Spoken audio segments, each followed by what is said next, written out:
What's up, tribe? How you guys doing? Go ahead and hit that subscribe button, and I hope you like this video. This is Ready to Love Season 6, Episode 2. We are in Miami. Listen, first of all, before I forget, let me apologize to Randall. Randall, I don't know if you watching the reviews, you probably not, and that's cool. But I got you mixed up with Devin last week, and I had a lot of things to say about Devin and his forgotten child, and I kept calling Devin Randall. So I want to apologize because I will mess up a name, but because I was being very specific in what I was saying about a specific situation, I just want to be clear that I'm sorry. My bad. Listen, it was 20 people last week. I thought it was you. My bad.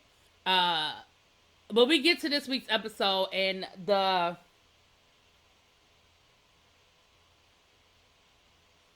ladies are in charge. Excuse me. The ladies are in charge, but Sharice and what's her name?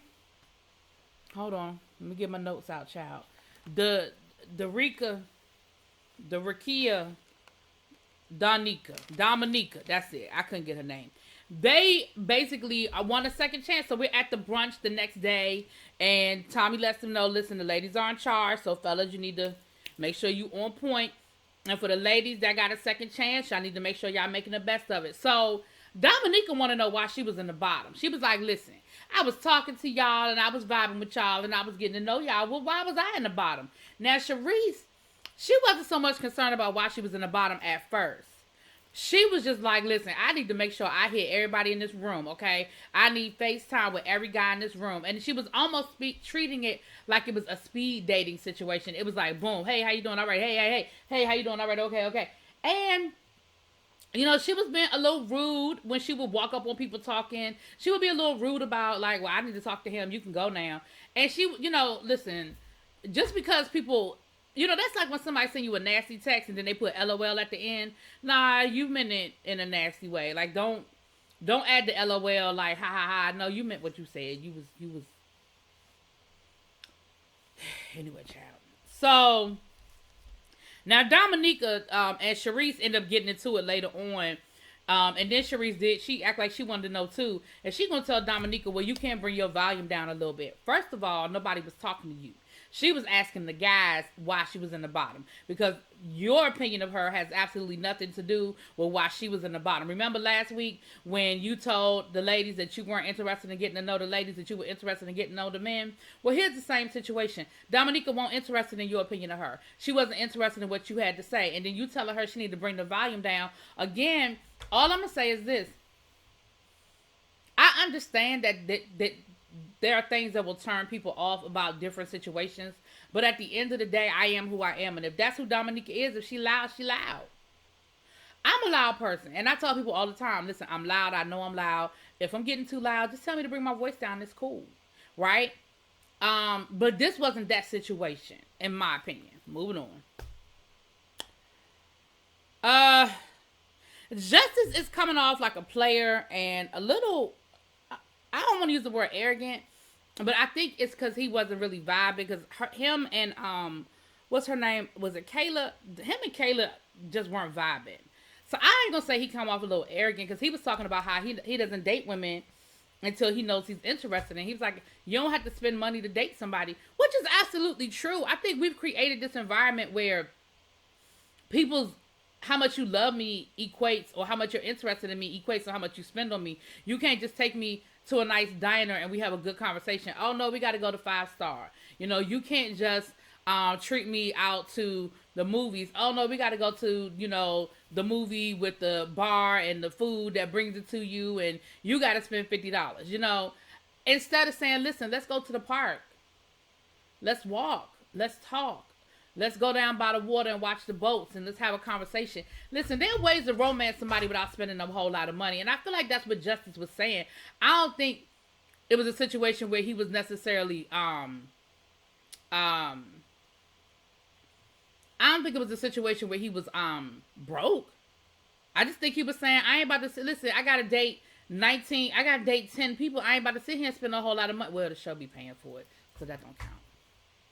Anyway, and shout out to Peter Thomas, because they was at the bar one. And, you know, he got his little shout out. Okay. So, we see that then there was this incident at the brunch where one of the ladies, I don't remember who it was at this point, child, I don't even care, bought Randall a plate, and Sharice was like, what you bringing him a plate for like he a king? King Randall, King Randall.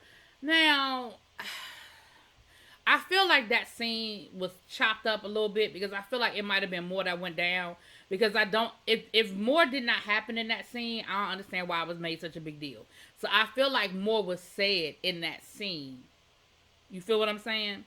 That's how I feel about it. I feel like more was said in that scene. Now, Tommy let them know that he was going to chop one of the ladies immediately, which I found to be interesting.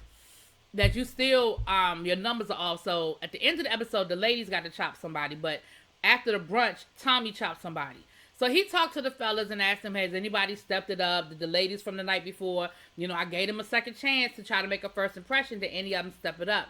Now, a lot of them are saying how basically it came down to not so much that Sharice impressed anybody, but it came down to the fact that Dominica really was just giving off homegirl vibes, right?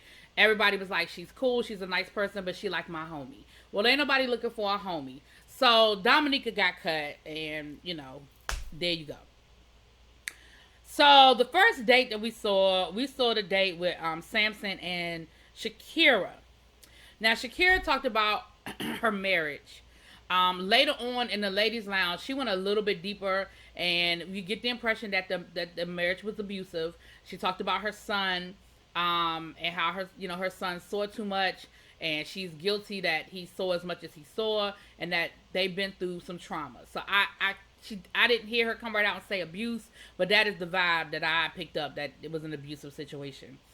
Their date was really sweet. I like Samson, but I feel like Samson gonna be the kind of person that's gonna zero in on one woman and have tunnel vision, and then that's gonna get him cut. He seems like a really nice person. But let me ask y'all something. Don't Samson look familiar? Like, I've seen him as like an actor, but like a child actor. Like, I feel like I've seen him younger. Maybe not child actor, but like early 20s, late teens. I feel like I've seen his face before, and I could be totally wrong. He just could favor somebody, but it's like a certain glimpse you get of him, like when he smiles, I'm like, I know that face. I don't know. Y'all tell me if he looks familiar. And I'm not saying it's him. He might just have a dog. Everybody got a twin out here somewhere, but he looks very familiar to me. I don't know, y'all. Y'all let me know if he looks familiar to y'all, because he looks familiar to me, child. All right. Then we see Demarla, I'm still learning these names, child, and Swayze. They went out on a date. And Swayze said, listen, I know a lot of people think that I'm a jokester and I'm not taking this whole thing seriously, but I am. It's just that my job is so serious, and I deal with death and I deal with trauma, that, listen, when I ain't working, I don't want to be serious. Like, that's just not who I am. We found out a little bit later on that, Swayze, when he dates, he gets into long-term relationships, and a couple of years ago, he realized that maybe he needed to take a step back and focus on himself for a little while to see, what he was doing right, what he was doing wrong. I think it was Swayze that said he was actually in a long-term relationship, and they bought a house together and everything, and then she cheated on him. I think that was him. Again, I'm learning all these people, but I think that was him, child. And that gave you a different insight on Swayze a little bit, because he does come off as like a player, but I feel like maybe he is ready to love, child. I don't know. Okay. Oh, we also found out from Shakira that her family, one of her parents was in law enforcement, her other parent was in the military, so she came from a very strict household. Okay, so then we got that. So then we have a Taco Tuesday situation. Sharice invited a bunch of people over to her apartment to have Taco Tuesday. Now, Devin got there early, because I feel like her and Devin maybe sort of had a connection. Devin got there early empty-handed. Sir, that's a no-no. When you get invited to a group function, you need to show up, even if it's just a bottle of wine that ain't nobody gonna drink. You walk in the door with something in your hand, okay? And then you could tell he was really nervous. Now, he had this whole thing, the whole episode, about his sweating. And he ended up saying that he don't like getting close to people because he sweats a lot and it's embarrassing for him. Well, I mean, at some point you got close to somebody because you got a whole baby. You got close to somebody somewhere, somehow. that was weird. The whole sweating thing. I don't know if he was just so nervous or what. Child, was you nervous because you was lying about stuff? Why was you so nervous?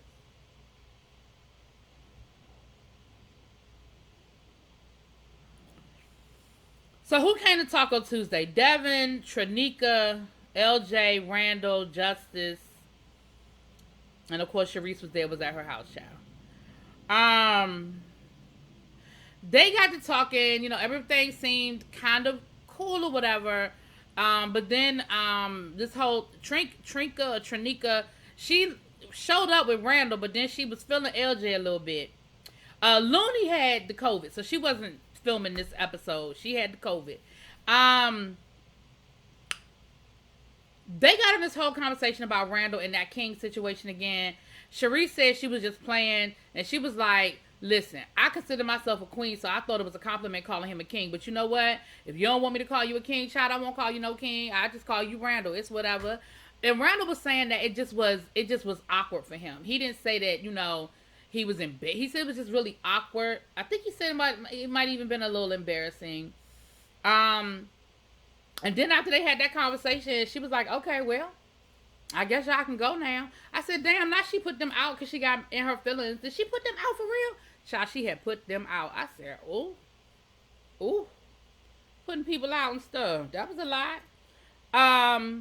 Then there was a group date, a bowling situation. It was Kayla, Mike, Swayze, Janika, Alonzo, and Shakira, I believe, was all down to the bowling alley.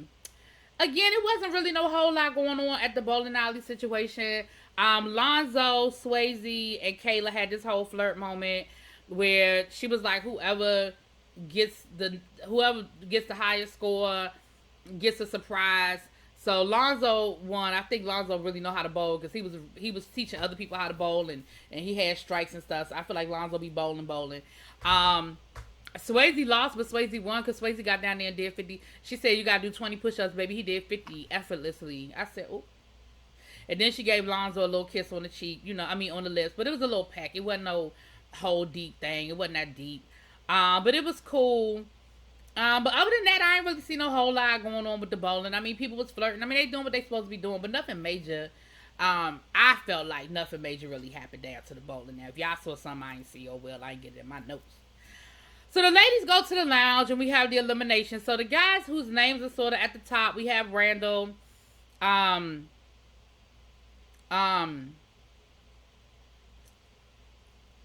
was okay, I'm gonna get to Mike in a minute. We did see, we'll get to Mike in a minute. We had Randall, Samson, LJ. Anyways, but let me just get to the names at the bottom.